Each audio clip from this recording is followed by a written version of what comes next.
ഞാനിപ്പോൾ നമ്മുടെ വാഴ സിനിമ കഴിഞ്ഞ് വന്നേ ഉള്ളൂ. കാരണം ഒരുപാട് റിലീസായ അന്ന് മുതൽ ഞാൻ ആഗ്രഹിച്ചൊരു സാധനം, അതിന് പോകണമെന്ന്. പക്ഷേ എനിക്കിതുവരെ പറ്റിയില്ല എന്ന് വെച്ചാൽ ഇന്നാണ് ഞാൻ കണ്ടത്. ഞാൻ വിചാരിച്ചു ഇതിനെക്കുറിച്ച് എന്തൊക്കെയോ നാളെ പറഞ്ഞാൽ മതി എന്ന് വിചാരിച്ചു. പക്ഷെ എനിക്ക് തോന്നി അല്ല, ഇതിപ്പോൾ തന്നെ പറയണമെന്ന്.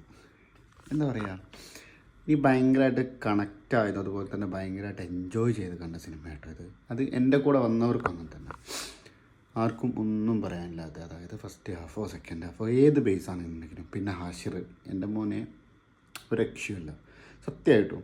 നമ്മൾ ആ റീലിൽ കാണുന്നൊരു ഹാഷിറല്ല ഈ സിനിമയിൽ. അതിന് അലനാണെങ്കിലും വിനായകാണെങ്കിലും ആരാണെന്നുണ്ടെങ്കിലും ഒരുപാട് സാധനം, അതായത് കുറേ സാധനങ്ങളുണ്ട്.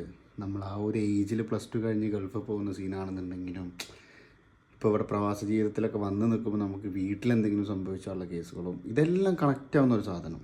അതായത് പഠിക്കുന്ന സമയം, അതുപോലെ പഠിപ്പ് കഴിഞ്ഞതിനുള്ളത്, റിസൾട്ട് നോക്കുമ്പോൾ എന്താ പറയുക, ഏത് ഭാഗം എടുത്താലും എല്ലാവരോടും കണക്ട് ചെയ്യുന്നൊരു സാധനം. എനിക്ക് പേഴ്സണലി ഒത്തിരി ഇഷ്ടമായി. കാണാത്തവരുണ്ടെങ്കിൽ പോയി കാണണം. പക്ഷേ ഓൾമോസ്റ്റ് എനിക്ക് തോന്നുന്നു എല്ലാവരും കണ്ടിട്ടുണ്ടാവും. രണ്ടാമതും മൂന്നാമതും കാണുന്നവരുണ്ട്. എനിക്ക് വീണ്ടും കാണാൻ ആഗ്രഹിക്കുന്നൊരു സിനിമയാണത്. എന്താ പറയുക, അതിൽ ഏത് ഭാഗം ഇപ്പോൾ വിജുക്കുട്ടൻ ചേട്ടൻ ചെയ്ത സീനാണെന്നുണ്ടെങ്കിലും, അതിലാ നമ്മൾ ഒരു വിഷുവിനെങ്ങാണ്ട് ഒരു പടക്കം പൊട്ടിക്കുന്നൊരു സീനൊക്കെ ഉണ്ട്. നമ്മളത് ഒരുപാട് ചിരിച്ചതാണ്. പക്ഷെ അതിൻ്റെ ബാക്കിലുള്ളൊരു സാധനമുണ്ട്, ആളുടെ മക്കളോ അല്ലെങ്കിൽ അവർക്ക് വരുന്നൊരു ഇമോഷണലും കാര്യങ്ങളും ഉണ്ട്. അതുപോലെ തന്നെ നമ്മളെ സ്കൂളിലുണ്ടാവില്ലേ ഇങ്ങനെ ചെറി പൊളിക്കണമൊക്കെ തോന്നുന്നൊരു സാറ്, അങ്ങനെയല്ല കേട്ടോ, ഇതിനും കലിപ്പടിക്കുന്ന പരിപാടിയൊക്കെ.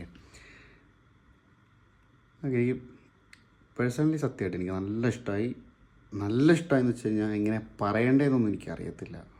ഇപ്പോൾ ബാക്കിയുള്ളവരൊക്കെ ചെയ്ത പോലെ അല്ലെങ്കിൽ ബാക്കിയുള്ളവരൊക്കെ പറഞ്ഞ പോലെ അങ്ങനെയല്ല. ഞാനിത് കണ്ടതായി ഇപ്പോൾ ഞാനിതിപ്പോൾ എൻ്റെ റൂമിലെത്തി ഇപ്പം ഞാൻ പറയുന്ന